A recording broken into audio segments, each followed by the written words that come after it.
Biasanya gini, kalau orang seperti bilang lebih gampang minta maaf daripada minta izin. Iya, iya, iya. Aduh.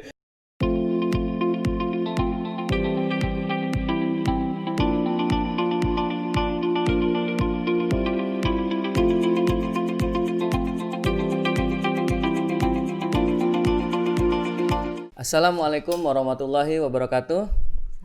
Sahabat ngopi bareng MKN, salam Akta. Berjumpa lagi dalam edisi kali ini bersama dengan narasumber kita yang istimewa. Kali ini kita berada di kediaman dari Kak Yandes Efriadi dan Ayunda Halidasari. Assalamualaikum yuk Kak, sehat? Waalaikumsalam warahmatullahi wabarakatuh. Boleh dibuka maskernya? Karena kita sudah menerapkan protokol distancing ya. Gimana kabar dari Kak Yandes? Alhamdulillah sehat. Alhamdulillah sehat. Yuk Halida gimana kabarnya? Alhamdulillah. Sehat ya. Iya. Ya yuk gimana nih di masa pandemi ini kira-kira aktivitas di kantor ada yang berubah atau masih seperti biasa? Siapa yang jawab ini? Ayo dulu mungkin. Ladies first ya. Silakan yuk. Iya. Assalamualaikum warahmatullahi wabarakatuh. Salam. Terima kasih diberi kesempatan kami untuk sharing ya Iya, dalam acara ini. Mudah-mudahan bisa memberikan manfaat. Amin. Alhamdulillah selama kita mengalami pandemi ini kami memang menerapkan kebijakan yang berbeda di kantor kami. Oke, oke. Jadi karyawan ini pertama kali sempat libur ya waktu pada saat PSBB pandemi ya. Kemudian sekarang adalah setengahnya setengahnya kerja, setengahnya kemudian kerja bergantian lah, work from home ya. Work from home ya. Work from Oke. home. Jadi ada yang masuk ganjil, ada yang masuk genap. Sampai hari ini masih. Oke. Oh jadi dibuat pola begitu ya? Iya. Awalnya kita malah setengah hari ya. Dari setengah hari. sempat dari jam 8 sampai jam 12 tutup. Nah, itu hampir sebulan lebih kali ya waktu awal-awal pandemi itu ya. Ya. Oke. Ya. Sekarang setengah-setengah, jadi ada yang masuk ganjil, ada yang masuk genap. Iya, Jadi belum beroperasi benar-benar karena kita masih berusaha untuk menerapkan social distancing kan. Kalau terlalu banyak karyawan di kantor takut nanti menularkan. Jadi PSBB secara skala kecil ya di Iya, kantor PSBB masing-masing skala ya. kecil, iya. Kalau Kak Yandes ini kan saya dengar hobinya bersepeda ya. Masih lanjut nih Kak kegiatan bersepeda bareng teman-teman notaris juga? Ya, alhamdulillah. Kalau sepeda memang pada waktu awal-awal pandemi kemarin memang sempat ya sesuai dengan himbauan pemerintah kita stop dulu ya Stop sebulan dulu ya. ya. Cuma setelah sebulan lewat kawan-kawan pesepeda kan banyak yang sudah nggak tahan lagi untuk bersepeda karena juga kalau di rumah terus juga Bosen malah ya? pertama bosan, kedua malah membuat daya imun kita turun kan. Oke ya benar. Nah, teman-teman yang biasa beraktivitas outdoor atau olahraga sudah nggak tahan lagi untuk keluar hanya untuk bersepeda, tapi tetap menjalankan protokol seperti tetap menggunakan masker, Iya iya iya. tetap menjaga jarak, terutama pada waktu setelah selesai bersepeda lagi sedang makan atau kumpul kita tetap jaga jarak sesuai jarak dengan ya, standar seperti itu ya. protokol Iya. COVID lah ya. Nah, ini buat teman-teman yang menyaksikan acara kita, mungkin kalau yang sering lewat di kawasan Jalan Radial ya, itu dulu juga ini ceritanya ya, Kakak sama Ayu. Hafiz waktu awal-awal lewat tuh bingung, lihat wah ini ada notaris kok bisa dempetan pelangnya gitu. Apa sekantor, apa gimana ya. Jadi Kak Yandes sama Ayu Halida ini berkantor di kawasan Radial. Iya. Nah, dari pertanyaan tadi, Ayu Halida mungkin ya yang Hafiz tanya dulu. Ini banyak masyarakat nih yang belum tahu juga. Bahkan mungkin teman-teman notaris juga masih tanda tanya kan. Walaupun sebetulnya di bangku kuliah kita juga ada tahu nih mengenai maskap ya. Iya. Artinya persekutuan perdata ya. Nah, ini boleh di sharing yuk ke kita kira-kira apa sih secara aturan atau perundang-undangan maskap persekutuan perdata tersebut? Maskap itu persekutuan perdata sebenarnya kan diatur di buku 3 Kitab Undang-Undang Hukum Perdata Iya, ya. iya. Jadi intinya adalah kalau ada beberapa orang yang mempunyai profesi yang sama ingin membuat persekutuan ya. Jadi berusaha secara bersama. Nah, salah satunya itu bisa kita lakukan ketika kita memangku jabatan profesi notaris ya. Dan ini juga memang dibolehkan dengan Undang-Undang Jabatan Notaris ya. Pasal 20 memang sudah membolehkan kita untuk melakukan maskap. Oke, memang diatur ya. Memang sudah ada diatur, walaupun memang sampai sekarang peraturan pelaksanaannya belum ada. Jadi secara teknis bagaimana seorang notaris ini membentuk maskap memang belum diatur. Jadi artinya ini merupakan salah satu dikatakan apa ya, fasilitas atau hak juga ya yang bisa diambil oleh notaris yang ingin bersekutu atau menyatukan kantornya gitu ya. Boleh ya. Jadi dibolehkan oleh undang-undang. Oleh undang-undang ya. Nah ini mungkin ke Kak Yandes ya. Kak Yandes ini berpraktek dari tahun berapa Kak? Saya SK-nya pertama kali tahun 99 di Kota Jambi, pertama kali diangkat. PPAT tahun 2000. Jadi kalau hitung sekarang sudah hampir 20 tahun ya. 20 tahun lebih ya. Cuman tahun 2004 pindah ke Palembang. Jadi, pertama kali diangkat di Kota Jambi, kemudian 4 tahun kemudian saya pindah ke Kota Palembang sampai sekarang. Jadi dari 99 kalau Ayu Saya Halida 2008. 2008. Ya artinya gini, Kak Yandes nih yang pengen saya tanya, ada perubahan nggak Kak setelah Ayu masuk di kantor tuh? Apa? Setelah bermaskap Iya, setelah bermaskap kan, dulunya kan sendirian nih. Ngaruh sekali, ya? sangat pengaruh. Pertama dari sisi manajemen. Oke. Jadi tadi menambahin yang Iya, disampaikan silakan tadi Kak. ya. Jadi kalau kita bermaskap itu yang disekutukan itu kan adalah manajemennya, kantornya. Manajemen, ya. Bukan tugas dan tanggung tugas jawabnya. notarisnya bukan. Oke, ya. Jadi tugas notaris tetap kita punya protokol sendiri-sendiri. Itu tidak boleh karena Iya, memang itu kewajiban notaris. Nggak boleh digabung ya. Oke. Nah, yang dimaskapkan itu atau yang disekutukan itu adalah manajemennya, mulai dari front office-nya, kemudian keuangan bersamanya, manajemen dan sebagainya, termasuk finance-nya, SDM-nya, IT itu bersama. Nah, sejak bermaskap saya bisa membagi beban tugas dengan Bu Halida. Iya. Misalnya masalah masalah keuangan, kan? Jadi beliau yang bersama-sama dengan staf keuangan yang mengelola keuangan. Karena ibu-ibu juga lebih teliti ya. Kalau saya nggak pegang uang, Iya. saya cuma digaji setiap bulan. Oh, begitu ya. Iya, jadi kalau misalnya bulanan, taunya ada gaji. Iya. Berapa? Sama, kami sebenarnya sama-sama digaji. Iya. Jadi kita menerapkan manajemen seperti itu. Oke. Cuma pengelolaan memang satu ya. Iya, Pengelolaan pengelolaannya satu. Iya. Betul. Tapi protokol itu tetap Masing-masing ya. Tetap. Jadi kita punya protokol berbeda. Terus repertorium juga termasuk kita berbeda-beda. Oke. Jadi secara aturan artinya protokol ataupun tanggung jawab itu tetap melekat satu sama lain ya. Apa maksudnya masing-masing tanggung jawab notaris kepada publik atau masyarakat itu juga masing-masing. Jadi kalau Bu Halida ada publik yang aktenya dipersoalkan itu tanggung jawab Bu Halida, bukan saya. Atau saya juga dipersoalkan oleh publik, itu tanggung jawab saya. Jadi hanya sebatas administrasi ya. Administrasi, manajemen dan sebagainya. Justru itu yang paling penting dalam maskap. Itu kita hanya bersekutu secara manajemen tadi. Jadi untuk tanggung jawab notaris tetap sesuai undang-undang jabatan, kita bertanggung jawab terhadap akta yang kita buat ya. Kemudian yang paling penting juga adalah rahasia jabatan juga tetap harus kita jaga. Jadi walaupun kita bermaskap bersekutu, kita berada dalam satu manajemen kantor, tapi pertanggungjawaban dan kerahasiaan tetap harus kita jaga ya, karena itu memang diwajibkan oleh undang-undang jabatan. Oleh undang-undang ya. Nah, terus kita ke pertanyaan yang lebih santai nih. Kalau Kak Yandes nih pernah nggak ada barangkali klien yang urusannya sama Mbak Halida, tahu-tahu malah nelfon Kak Yandes gitu? Atau sebaliknya nih, ada nggak cerita yang seperti itu? Ada. Karena kan satu kantor ya, jadi mungkin ya saya ya lupa mungkin ya, bisa jadi kan, artinya pernah ngurus, itu gimana ceritanya? Sangat sering. Jadi kan begini, kadang-kadang misalnya ada notaris, ada klien, bukan klien ya, kalau kita kan penghadap ya. Penghadap A yang pernah sama kita, dia udah bukan telepon kita, suatu hari kemudian dia mau ada pengikatan di bank katakanlah. Kebetulan di bank A katakanlah. Dia telepon saya. Saya mau ada rencana gini. Terus itu saya nggak rekanan dengan bank A, rekan itu Bu Halida. Silakan komunikasi dengan Bu Halida. Atau sebaliknya begitu juga sama. Jadi ada, tapi itu nggak jadi masalah besar. Nah, terus kalau dari kita bicara nih dari sisi keuntungan, apa yang Mbak Halida rasain? Selain mungkin ya tadi ya, mungkin gaji bisa lebih hemat, tempat juga cuma satu yang disewa gitu kan dan seterusnya. Dari sisi keahlian barangkali ya, ada yang bisa kita sharing di sini? Iya.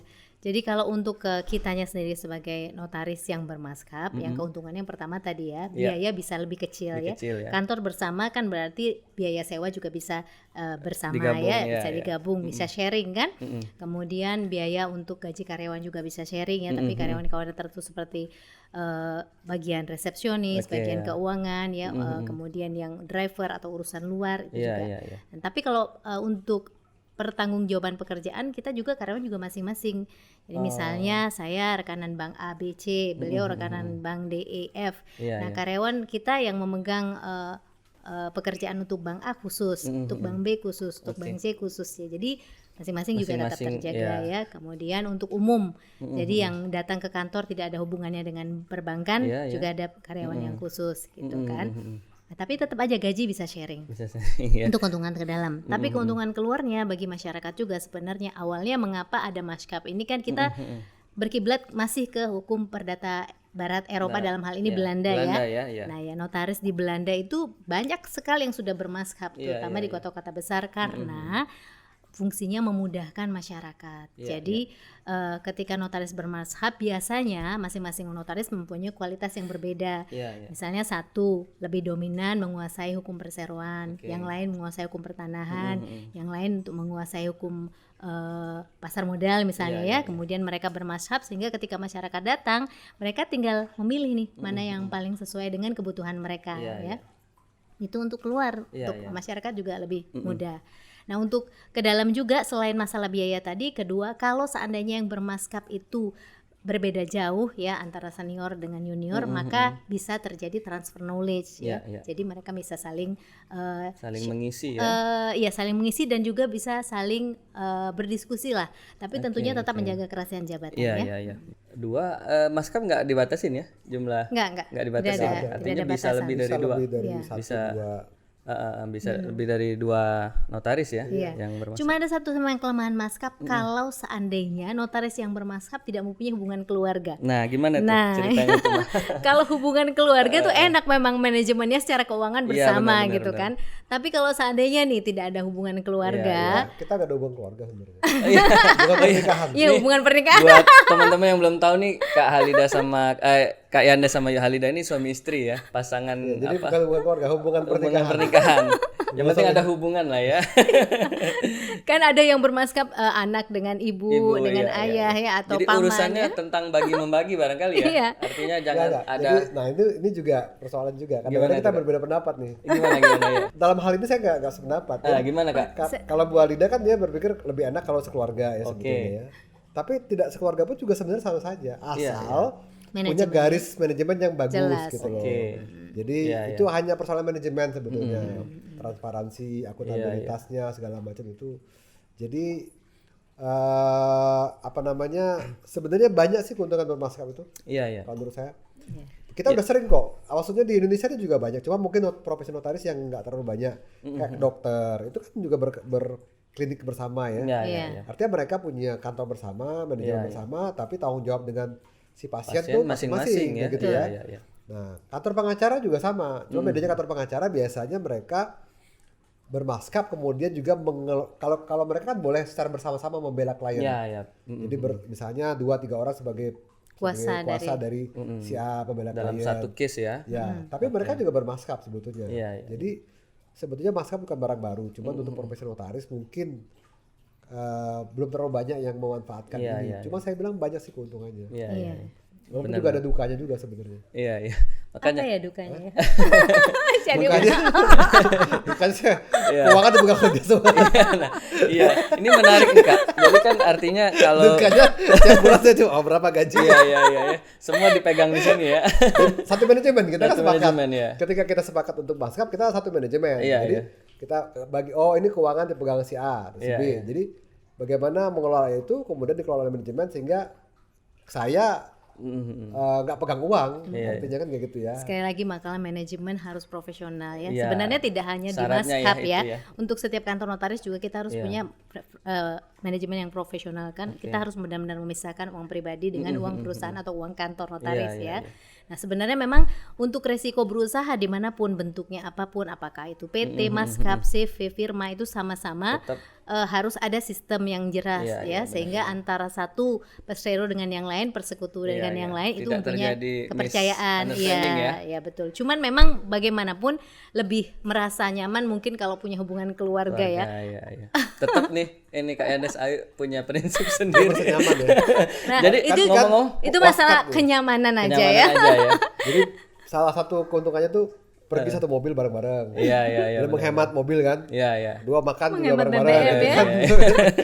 Jadi pengawasan melekat dari dari partner ya, dari sekutu. Partner, ya. Ini sekutu aktif soalnya dia kan. Tapi ini sekutunya ya di kantor dan di rumah jadinya. Iya, jadi persekutuan terus kan. Enggak perlu terpisah. Ngomong-ngomong Kak Yandes, kalau misalnya mau upgrade sepeda atau apa, ngajuin proposal atau gimana?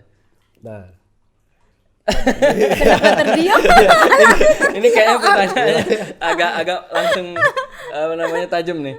jadi sepeda itu prinsipnya Hobi ya. apa ya ngomongnya juga ada profesional. Ini nanti jangan-jangan teman-teman sepeda nonton juga. Jadi Kak Yandes bisa. Ada trik-triknya memang untuk mengelabui. Bukan mengelabui sih ya. Maksudnya tuh bersiasat ya, bersiasat supaya maksudnya gini, kita happy tapi istri juga happy. Iya. Gitu kan. Barangkali intinya di manajemen ya. Tadi Yohalida saya sepakat. Jadi kalau manajemen baik ya memang, wah ini memang dana yang bisa dipakai. Oh ini dana yang memang untuk kerjaan. Biasanya gini kalau orang sepeda bilang lebih gampang minta maaf daripada minta izin. Iya. Aduh. Kalau minta maaf kan udah terjadi, minta izin nggak akan keluar izinnya. Belinya satu nggak boleh. Jadi kalau tadi bertanya soal izin memang tidak pernah meminta izin. Lebih mudah minta maaf daripada minta izin. Iya. Tapi kan masing-masing orang tuh punya hobi sendiri-sendiri. Iya. Nah kalau saya sih udah paham, sebelumnya kan golf ya. Iya. Nah itu kita juga nggak tahu setiap mau pergi kemana ya. Tapi kalau memang hobinya begitu yang disupport aja iya, ya. dia kalau dia enjoy ya alhamdulillah kan. Iya. Kita juga enjoy. Kalau misalnya beliaunya nggak enjoy pulang dari rumah kan kita juga nggak enjoy kan. Pulang ke rumah. Sepeda juga seperti itu sama aja. Nah jadi kalau artinya kalau di Palembang mungkin masih jarang ya Kak ya yang maskap kantor notaris ya. Masih bisa dihitung. Saya belum pernah tahu ya. Belum pernah tahu ya. Yang lain ya. Mungkin juga saya juga teman-teman yang di Indonesia juga saya belum ketemu notaris yang. Oh iya, tapi kalau Hafiz pernah tahu tuh di Jakarta. Di Jakarta ada. Jadi dia bapak dan anak gitu. Okay. Ya, rata-rata seperti itu sih kebanyakan keluarga ya. Keluarga ya. Memang benar kata Yohalida juga sih. Artinya secara norma yang ada di negara kita itu kayaknya memang lebih nyaman kalau dia punya hubungan gitu ya. Dan satu lagi, karena memang kalau notaris kan tidak punya spesialisasi. Misalnya dia kecuali ya kalau notaris pasar modal dia harus terdaftar di pasar modal. Tapi kalau notaris kan secara umum kita harus mengetahui mengenai perseroan terbatas, harus mengetahui mengenai pertanahan, harus mengetahui mengenai hukum hak tanggungan. Jadi belum ada spesialisasi kayak notaris kan. Kayak dokter kan ada spesialis anak, spesialis jantung. Jadi sehingga soalnya notaris sendiri itu udah spesialisasi dari salah satu cabang hukum. Betul, gitu kan, hukum kan. Artinya punya kekuatan yang sama secara umum tapi bisa jadi ada kekhususan yang Karena sebelum MKN kan nama kita kan program spesialis notariat. Iya. Jadi notaris itu sudah satu spesialisasi dari salah satu ilmu hukum. Jadi secara umum kebutuhan untuk bermaskap memang tidak sebesar ketika dokter harus bermaskap gitu. Itu mungkin yang menjadi alasan juga tidak banyak yang melakukan hal demikian ya. Tapi bisa jadi Kak dengan bergesernya kondisi ya, apalagi sekarang kan eranya sudah mulai digital, sudah mulai apalagi Kota Palembang ya, kita tahu lah tempat untuk berkantor di jalan-jalan utama itu udah cukup tinggi gitu kan. Ini bisa jadi solusi yang baik ya, barangkali ya untuk justru itu peluang bagi notaris yang pengen berkantor bersama gitu ya. Kemudian memadukan sumber daya secara bersama-sama, nanti juga men-sharing beban kantor saya bersama-sama gitu kan. Itu bisa sebetulnya juga. Iya. Artinya memang tetap betul-betul melekat satu sama lain ya. Maksudnya kepada saya si notaris. Pergi haji kemarin, kita pergi haji ya. Iya. Menunjuk notaris lain. Menunjuk karyawan. Notaris pengganti karyawan. Masing-masing kami punya notaris pengganti sendiri. Artinya sendiri. satu orang menunjuk satu. Iya. Gitu. Wah, jadi kan kalau misalnya ini kan kebetulan suami istri. Nah, kalau misalnya nih ada satu maskap yang salah satu dia harus mengajukan cuti, artinya si yang bersangkutan ya, begitu yang mengajukan cuti kan? Iya, nggak boleh. Kita nggak bisa menggantikan. Iya. Karyawan saya menggantikan saya, karyawan Bu Walida menggantikan Bu Walida. Jadi dua pengganti. Yang dimungkinkan adalah sebenarnya ketika dua notaris bermazhab, salah satu cuti ya berarti penghadap nanti menggunakan Baliknya notaris ke yang satu. tidak harus notaris mengganti kan, ada 2 atau 3 notaris di situ kan. Artinya lebih ya istilahnya nggak kemana-mana gitu kan? Iya. Tapi tetap artinya nanti aktenya yang bersangkutan Bu Walida. Yang bertanggung jawab, Ada waktu awalnya ke saya gitu kan, saya berhalangan, saya bilang dengan Bu Walida aja, nanti aktenya Bu Walida bukan akte saya. Iya. Pernah ini Kak oper-operan gitu, jadi pas kakak lagi main sepeda. Iya, itulah keuntungannya kan, ketika orang membutuhkan notaris, salah satu tidak ada ya bisa kita handle pekerjaan. Yang terbaru itu saya kemarin waktu diutus untuk pemeriksaan notaris di Muara Enim, MPW kan. Jadi sudah dijadwalkan, saya berangkat, tiba-tiba ada perbankan pengen tanda tangan, nggak bisa diundur karena orangnya lagi sedang di Palembang. Saya juga nggak bisa menjalankan tugas karena sudah dijadwalkan pemeriksaan MPW di Muara Enim. Ibu Walida yang pakai, pakai notaris Bu Walida. Gitu. Tapi tetap saja aktanya berarti akta saya dan bertanggungjawaban selanjutnya ya saya. Itu ada deal-dealan nggak? Persen nggak? Kan kantor bersama, manajemen bersama. Maksud saya kan artinya dari Kak Yandes mungkin yang biasanya dibaginya sekian harusnya lebih di situ karena saya merasa sedih itu.